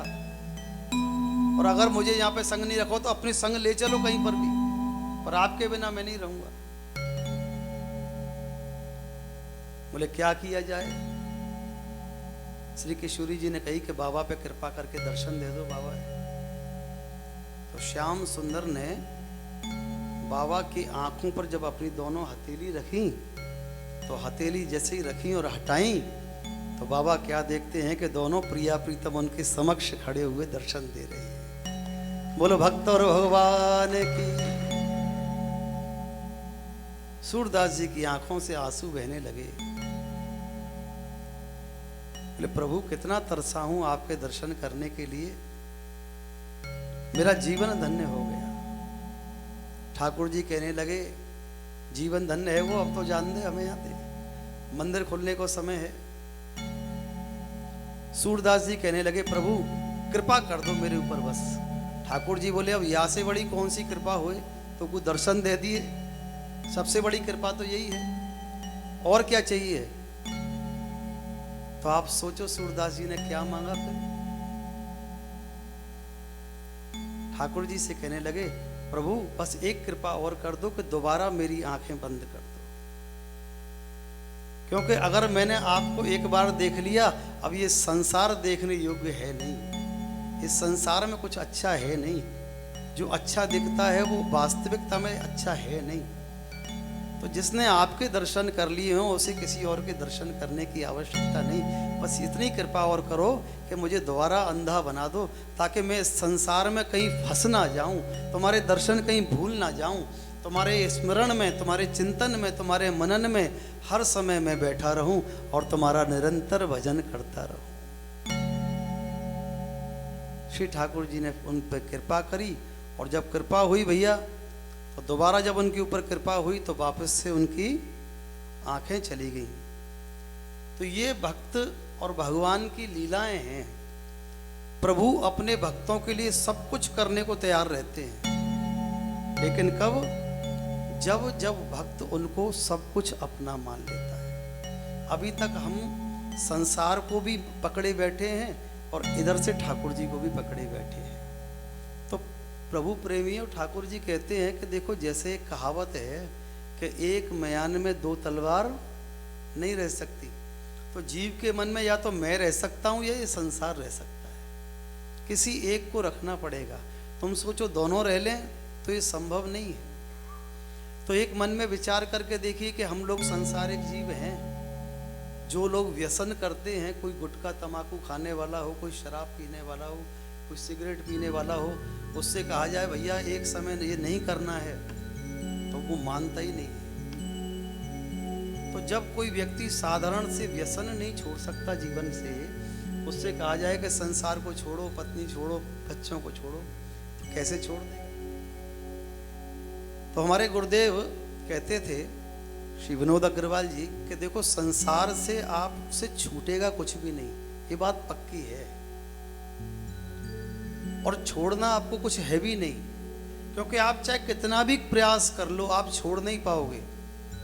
हाँ, प्रभु की कृपा से एक समय ऐसा आएगा भजन करते करते करते करते करते करते कि सब कुछ आपसे छूटने लगेगा।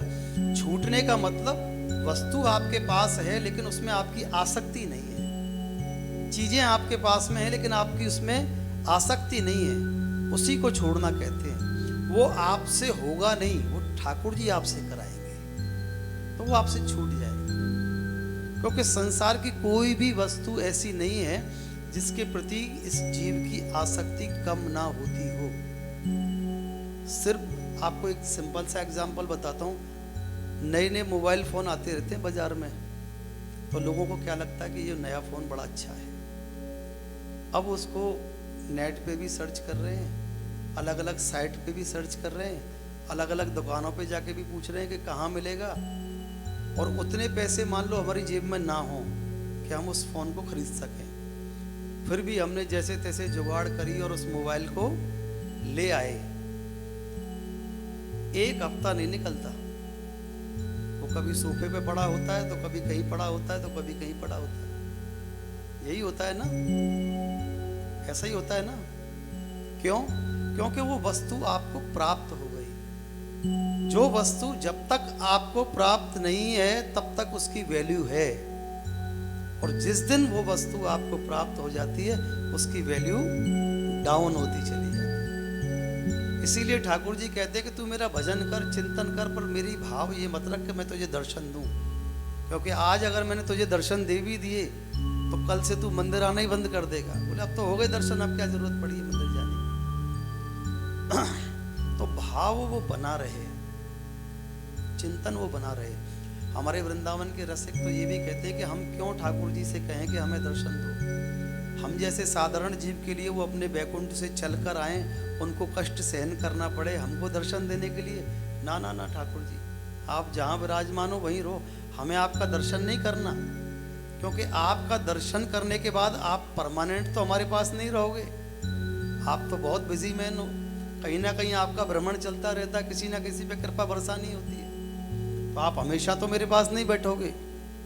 तो इसलिए मैं नहीं चाहता कि आप मुझे दर्शन दो। मेरे पास आपकी एक वस्तु ऐसी है जो कोई मुझसे छीन ही नहीं सकता, आप भी नहीं छीन सकते। ठाकुर जी पूछते हैं क्या है भैया ऐसा तेरे पास? बोले आपकी याद मेरे पास है। ये आपकी याद है जो निरंतर बनी रहती है। दर्शन कर लिए तो ये याद भी चली जाएगी। आपकी याद है, याद में बहने वाले आंसू हैं, विरह है। और ठाकुर जी को सबसे अधिक भक्त का विरह पसंद है, सबसे अधिक। कि भक्त मेरे विरह में रहे, मेरी याद में डूबा रहे। तो याद कैसी है कि वो प्रभु से दूर नहीं कर सकती। मैं आपको एक वृंदावन की सच्ची घटना बताकर आज की कथा को विश्राम करूंगा। श्री धाम गिरिराज जी में, गोवर्धन में कौन कौन लोग गए? गोवर्धन, अच्छा, गोवर्धन में जहां गिरिराज जी है ना, तो ना तो हम गिरिराज जी को पत्थर कहते, ना पर्वत कहते, तलहटी कहते हैं। गिरिराज जी हमारे साक्षात देव हैं। ब्रज में आप कभी जाएंगे तो दो चीज़ें ऐसी हैं जो बिल्कुल साक्षात कृष्ण के समय से अभी तक हैं, बाकी कुछ भी नहीं है। पहले गिरिराज जी और दूसरी यमुना जी, और तीसरा कहते हो ब्रज की रज। बाकी कुछ भी नहीं है जो आपको ये बताए कि कृष्ण का अस्तित्व कहाँ पे है।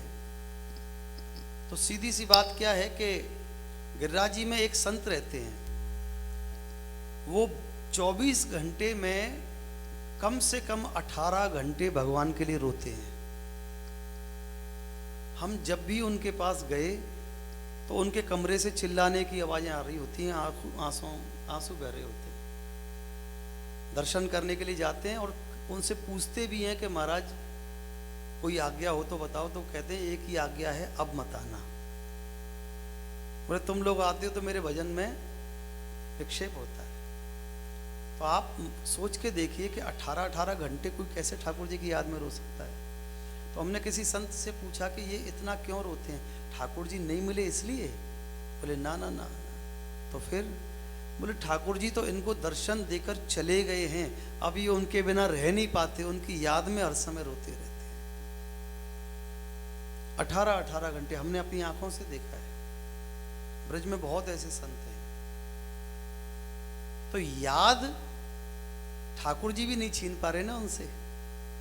तो इसलिए सदैव निवेदन ये करें कि प्रभु मैं संसार में रहते हुए भी आपका बना रहूं, संसार के सब काम करते हुए भी मैं आपका ही बन जाऊं, आपका हो जाऊं, मेरी सारी क्रियाएं भी आपकी हो जाएं। आप जैसा मेरी बुद्धि को प्रेरणा दोगे मैं वैसा करता जाऊंगा, आज भी वैसा कर रहा हूं, क्योंकि ईश्वर ना चाहे तो हम कुछ भी नहीं कर सकते। वो जो प्रेरणा देते हैं वैसा वैसा हम लोग कर रहे हैं, क्योंकि हम कौन हैं? कठपुतली हैं। वो जैसा इशारा कोई व्यक्ति कहे ना मैं ये कर रहा हूं, बिल्कुल गलत है। कोई भी संसार का व्यक्ति कुछ भी करने योग्य नहीं है, सिर्फ ठाकुर जी हैं जो संसार के जीव से सब कुछ करवाते हैं, सारी प्रेरणा वो देते हैं। आपकी बुद्धि में इस समय भी कौन सा विचार चल रहा है वो भी ठाकुर जी निर्धारित करते हैं। आप अपने मन से सोच भी नहीं सकते कि हम क्या सोचें, कैसे सोचें। अब कोई कहे कि प्रभु दिखते तो है नहीं, तो मन के विचार हमारे कैसे बदलते हैं। तो एक चीज देखिए, जैसे मंदिर के ऊपर एक झंडा लगा हो, अब हवा चल रही है और आप देख रहे हैं कि झंडा, तो हम अगर आपसे पूछें कि झंडा हिल रहा है कि हवा हिल रही है, तो आप क्या उत्तर दोगे? झंडा, क्योंकि आपको तो दिखाई दे रहा है ना। हाँ, तो आपको झंडा हिलता हुआ दिखाई दे रहा है, लेकिन हवा अगर बंद हो गई, अब वो झंडा क्यों नहीं हिलता? तो इसका मतलब कौन हिल रहा है? हवा। अब हवा तो आपको नहीं दिख रही, कैसे प्रूफ करोगे? इसी प्रकार से ये शरीर काम कर रहा है, संसार, प्रकृति, आप हम सब काम कर रहे हैं, लेकिन इसको चलाने वाला दिख नहीं रहा है। जिस प्रकार से वो हवा नहीं दिख रही है, सिर्फ हिलता हुआ झंडा दिखाई दे रहा है, इसी प्रकार से आप और हम सब कुछ करते करते नजर आते हैं, लेकिन हम कुछ भी करने वाले नहीं है। प्रेम से कहो राधे राधे। तो आप और हम करने वाले कुछ भी नहीं, जो कुछ करवाने वाले हैं वो श्री ठाकुर जी हैं। तो जब ये आपका भाव हो जाएगा कि संसार में जो भी कुछ हो रहा है वो ईश्वर की इच्छा से, उनकी कृपा से हो रहा है, तो सब कुछ सहज हो जाएगा। अगर आप अपने आप को बिल्कुल जीरो बना लें, बात आपकी वहीं से शुरू हो जाएगी। और जब तक आप इतना भी कुछ जानते हैं तो उसकी कोई वैल्यू नहीं है। एक संगीतकार के पास कोई व्यक्ति पहुंचा कि संगीत सीखना है, तो उन्होंने कहा कि पहले कहीं सीखा था? तो उन्होंने कहा हाँ, 3-4 महीने कहीं गए थे सीखने के लिए। बोले ठीक है, 5,000 रुपये फीस है, तो दे देंगे। एक दूसरा भी व्यक्ति आया कि हमें संगीत सीखना है, पहले कहीं गए थे सीखने? बोले कहीं नहीं गए महाराज, पहले आपके पास ही आए हैं सीधा। बोले 500 रुपये फीस है। तो दूसरा बोला कि भाई हमने तो थोड़ा बहुत सीखा था, तो हमसे 5,000 रुपये फीस क्यों मांगी जा रही है, इससे 500 क्यों लिए जा रहे हैं? बोले भाई जो तू सीखा है ना, पहले तेरे को भुलाने में ही मेरे को मेहनत करनी पड़ेगी, जो तूने पीछे से सीखा है। अब ये तो खाली पन्ना है, इस पर जो हम लिख देंगे वो हो जाएगा। तो आप और हम जब तक भगवान का भक्त भगवान के सामने समर्पित नहीं हो जाता, यानी बिल्कुल न्यूट्रल नहीं हो जाता, जीरो नहीं हो जाता, तब तक ठाकुर जी कृपा नहीं करते हैं। प्रेम से कही राधे राधे। अच्छा, आज की कथा आपने तन से श्रवण की कि मन से की? तो आपने आज कई कथाएं श्रवण की हैं, तो आप जितने लगन और जितने मन से कथाएं सुनेंगे, कल की कथाएं और उतनी ही सुंदर सुंदर आपको सुनाई जाएंगी।